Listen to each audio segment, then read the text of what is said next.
ljubav, Isuse, čini da duboko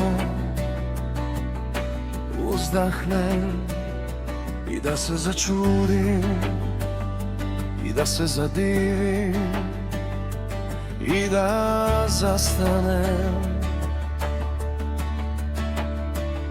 i da zaplačem i da se nasmijem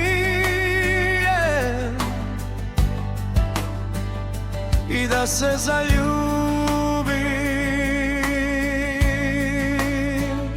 u tvoju ljubav, Isuse, ta tvoja ljubav, Isuse, čini nepojmljive stvari.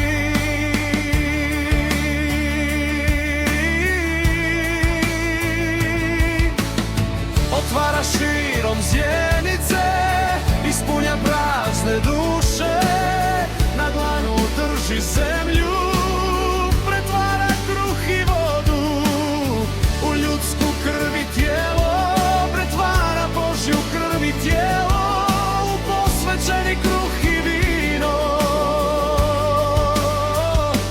Ko to može objasniti? Tko do kraja opisati? Tko u pilini osjetiti? Tko te dovoljno ljubiti? Daj nam, Isuse, svoje ljubavi, da te možemo razumjeti, da te možemo dostojno ljubiti. Jer ova je naša ljubav presiromašna, za tebe